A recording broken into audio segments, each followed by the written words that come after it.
चलो शुरू करते हैं। क्या है आज? देखो, जो चाहो वो झोंक दो ना। देखो क्या था,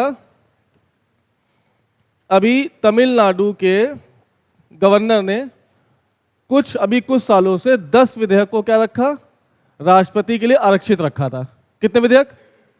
जैसे राष्ट्रपति किसी विधेयक को साइन करके वो क्या बन जाएगा, विधेयक, अधिनियम, वैसे ही राज्यों की सरकार राज्य विधानसभा से कोई विधेयक पास करे तो कहाँ जाएगा, जिस राज्य में विधान परिषद है वहां जाएगा, उसके बाद राज्यपाल जाएगा। तो राज्यपाल के पास, इसकी पृष्ठभूमि समझ लो, यानी तमिलनाडु के राज्यपाल के पास 10 विधेयक क्या थे, पेंडिंग में थे। उसके लिए राज्यपाल के पास क्या शक्ति होती है, विधानसभा और विधान परिषद से यदि कोई विधेयक पास हो गया तो राज्यपाल उसको साइन कर देगा, तो क्या बन जाएगा वो एक्ट। या तो उसको क्या कर सकता है, अस्वीकार कर सकता है,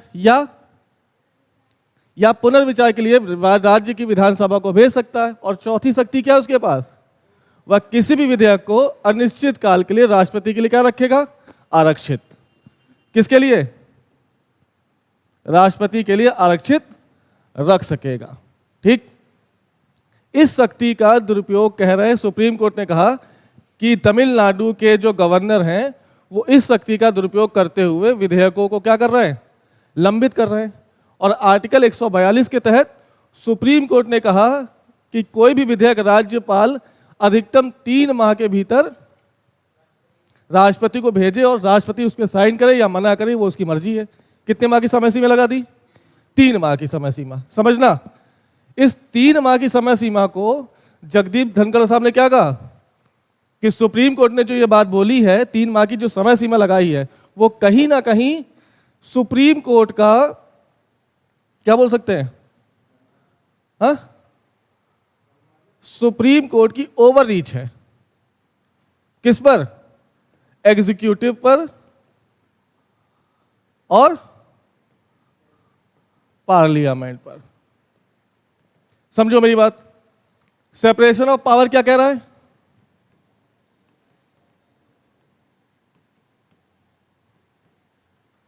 क्या कह रहा है सेपरेशन ऑफ पावर?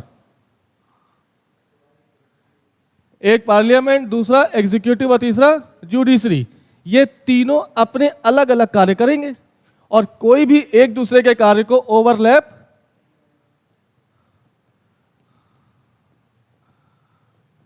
ओवरलैप नहीं करेगा। यानी जो कार्य न्यायपालिका का वो न्यायपालिका करे, जो कार्य विधायिका का वो विधायिका करे, और जो कार्य कार्यपालिका का वो कार्यपालिका करे। इसका काम क्या है? विधायिका का काम क्या है? To make law. एग्जीक्यूटिव का काम क्या है? टू इंप्लीमेंट द लॉ, है ना। और जुडिशरी का काम क्या है?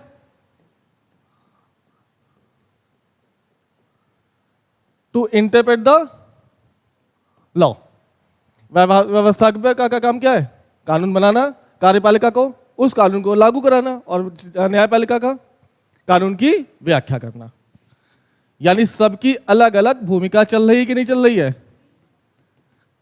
इसमें ओवरलैप होगा तो हमने किसका सिद्धांत का उल्लंघन किया? सेपरेशन ऑफ पावर का। और यह कहा जा रहा है कि सुप्रीम कोर्ट ने आर्टिकल 142 के तहत इस ओवररीच को काम को प्राप्त करने का प्रयास किया है।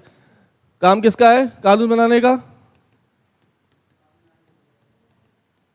संसद। लेकिन अनुच्छेद 142 का प्रयोग करते हुए कानून कौन बना रही है?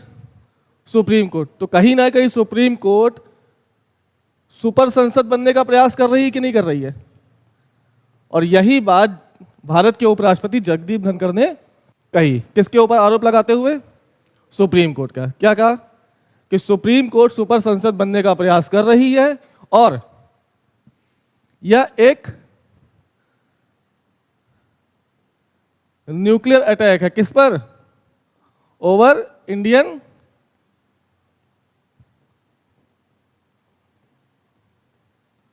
भारतीय लोकतंत्र पर एक तरह से हमला किया गया। किसके द्वारा? सुप्रीम कोर्ट के द्वारा। ठीक है, यह बात थोड़ा सा भूमिका समझ में आई। अब सोचो इस भूमिका का उद्भव कैसे हुआ।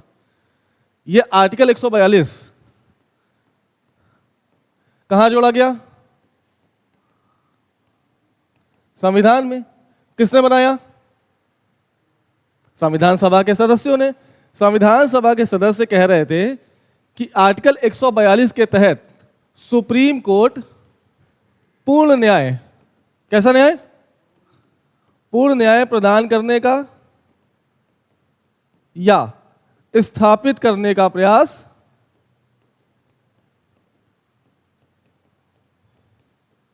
करेगी। किसके तहत? आर्टिकल 142। तुम्हें यह पता है कि जब संविधान सभा चल रही थी और संविधान का निर्माण हो रहा था तो सभी मूलभूत भागों को लेकर चर्चा हुई और सबने क्या बनाया? सर्वसहमति से बनाकर उस संविधान के भाग को जोड़ दिया। ऐसे ही आर्टिकल 142 में भी चर्चा हुई होगी।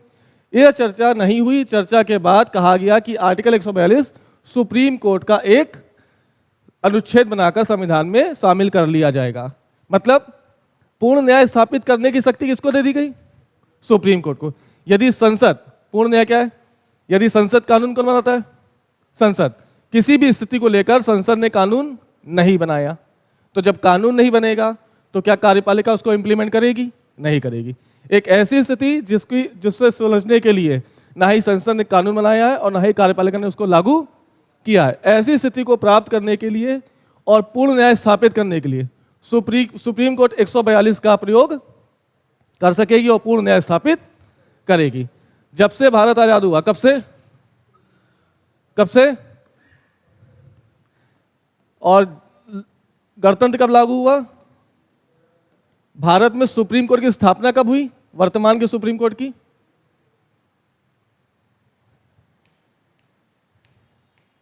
28 जनवरी 1950। जो हमें आज का सुप्रीम कोर्ट दिख रहा है स्थापित हो गया था। इस तारीख से लेकर वर्तमान के 2025 तक सुप्रीम कोर्ट ने कई मौकों पर पूर्ण न्याय स्थापित करने का प्रयास किया है। नो डाउट अच्छी बात थी, लेकिन अभी जो वर्तमान परिस्थितियां बनी है उससे क्या दिख रहा है कि सुप्रीम कोर्ट कहीं ना कहीं शक्तियों को क्या कर रही है? ओवरलैप कर रही है। कानून बनाने की शक्ति किसके पास? तो तुम क्यों बना रहे हो? कानून को लागू करने की शक्ति किसके पास? तो तुम क्यों बना रहे हो? कहीं ना कहीं ये ओवरलैपिंग है। इसी को क्या बोला है कि सुप्रीम कोर्ट सुपर संसद बनने का प्रयास कर रही है। जैसे कई बार ऐसे मौके आए, ये सुना है 1983, इसमें क्या हुआ था? भारतीय राजनीति या भारतीय समाज में कोई बड़ी घटना हुई थी, बताओ। ये सुना है?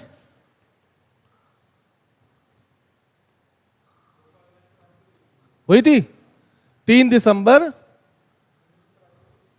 1983, भोपाल गैस त्रासदी। क्या हुआ था? भोपाल में एक फैक्ट्री थी, यहां पर मिथाइल आइसोसाइनाइड, क्या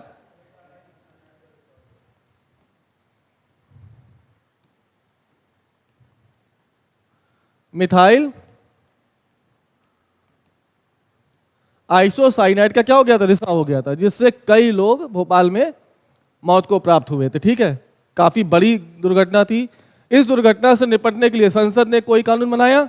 उस समय कानून नहीं था, तो जब कानून नहीं था तो कार्यपालिका लागू करती? नहीं करती, है ना। संसद ने खुद 142 का उपयोग किया और क्या किया कि अब हम पूर्ण न्याय स्थापित करने का प्रयास करेंगे और भोपाल गैस फैक्ट्री को $4 मिलियन का क्या लगा दिया? जुर्माना लगा दिया। सुप्रीम कोर्ट ने क्या प्रस्तुत करने का प्रयास किया? गलती हुई तो भुगतो, कितने $1 मिलियन।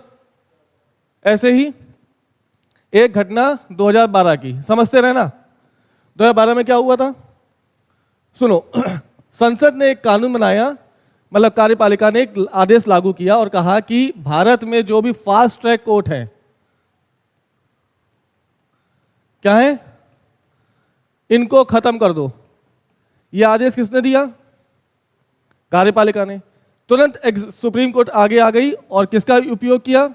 142, और कहा कि चलो हम फास्ट ट्रैक कोर्ट खत्म कर देंगे, लेकिन हमारी भी एक शर्त है। वो शर्त क्या है कि भारत में स्थित जितने भी डिस्ट्रिक्ट कोर्ट हैं उनके कुल जजों की जितनी संख्या है उसका 1/10 जज आप हर साल क्या करें? अपॉइंट करें। क्यों? नहीं समझ में आ रहा? फास्ट ट्रैक की स्थापना क्यों हुई? फास्ट ट्रैक कोर्ट, ताकि न्याय जल्दी मिले। कार्यपालिका आदेश क्या दे रही है कि फास्ट ट्रैक कोर्ट को क्या कर दो, रिमूव कर दो। अगर सुप्रीम कोर्ट रिमूव करती तो भी क्या होता? क्या वो जल्दी न्याय मिल पाता? क्या त्वरित न्याय मिल पाता? तो जब त्वरित न्याय नहीं मिलता तो पूर्ण न्याय की स्थापना हो पाती? इसको काउंटर करने के लिए सुप्रीम कोर्ट ने क्या कहा कि चलिए हम कर देंगे, लेकिन आप प्रत्येक वर्ष 1/10 जजों को क्या करें, अपॉइंट करें। यानी जजेस की संख्या को बढ़ाने का प्रयास किया गया। क्यों बढ़ा रहा हो जजेस की संख्या? ताकि न्याय जल्दी मिल सके। इसी तरह से एक और है, ये सुना है? Sexual harassment of women at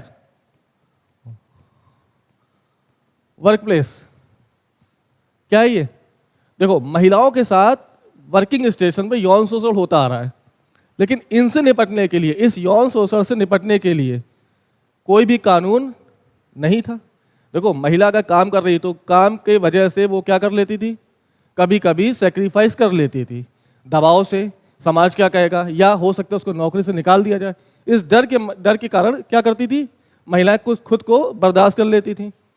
ऐसा कानून संसद द्वारा कभी बनाया गया? नहीं बनाया गया। जब बना नहीं कानून तो कार्यपालिका ने लागू किया होगा? नहीं किया होगा। ऐसे में सुप्रीम कोर्ट ने फिर आगे आई और आर्टिकल 142 का क्या किया, उपयोग किया। और क्या किया, इसको लेकर एक गाइडलाइन प्रस्तुत की। किस नाम से?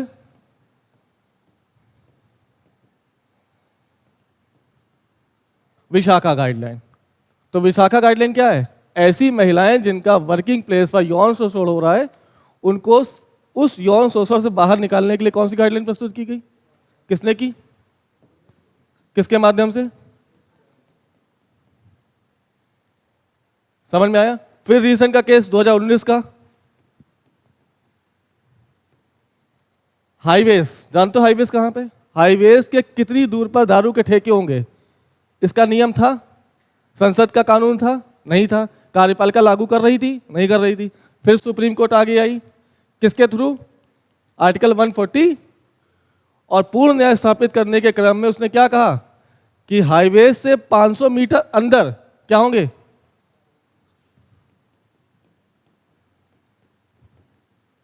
ऐसे करने का पीछे का उद्देश्य क्या सुप्रीम कोर्ट का? एक्सीडेंट कम होंगे, लोग दारू के लिए दारू पी के हाईवे में नहीं आएंगे तो एक्सीडेंट कम होंगे। यानी क्या स्थापित किया? तो पूर्ण न्याय स्थापित करने के क्रम में सुप्रीम कोर्ट ने अनुच्छेद 142 का कई बार उपयोग किया। लेकिन मामला कब फंसा? अभी 2024। और क्या तो बुराई क्या है इसमें? ये सारे निर्णय कैसे हैं? पूर्ण न्याय को प्राप्त करने के हैं ना। मामला अब फंसा। मामला तब ये फंसा जब आपने किसी गवर्नर को क्या कहा कि आपने जो विधेयक लंबित किए हैं वो असंवैधानिक हैं, अवैध हैं। क्या कर दिया? मतलब राज्यपाल राष्ट्रपति के लिए जो भी विधेयक आरक्षित रख रहा है उसकी समय सीमा संविधान में नहीं है। इसको सुप्रीम कोर्ट ने अपने पास बुलाया, किसके तहत? 142 के तहत, और कहा कि राज्यपाल की ये शक्ति कैसी है? असंवैधानिक है। अब यहां पर मामला फंस गया। और जगदीप धनखड़ साहब का क्या आया स्टेटमेंट कि supreme court separation of power का क्या कर रही है? उल्लंघन कर रही है, ओवरलैप कर रही है और सुपर संसद बनने का प्रयास कर रही है। बात समझ में आई? ये है आर्टिकल 142। नहीं समझे?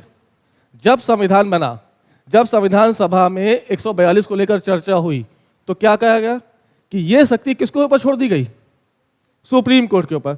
सुप्रीम कोर्ट अपने विवेक के अनुसार कार्य करेगी और 142 का यूज भारत की समय और समाज की परिस्थितियों को देखते हुए व्याख्या करेगी। व्याख्या करती आई सुप्रीम कोर्ट। जब तक व्याख्या कर रही थी तब तक चीजें कोई दिक्कत नहीं आई। वर्तमान में मामला 2025 में फंस गया और क्या हुआ? तमिलनाडु के गवर्नर पर आरोप लगाया गया। क्या लगाया कि तमिलनाडु के जो गवर्नर ने 10 विधेयक रखे हैं, किसके लिए? राष्ट्रपति के आरक्षित के लिए। मतलब राष्ट्रपति साइन करेंगे तभी वो विधेयक क्या बनेगा? अधिनियम। इसको क्या कहा? सुप्रीम कोर्ट ने अवैध घोषित कर दिया। और यहीं से ओवररीच, ओवरलैप का मामला सामने आया। पिछले 4-5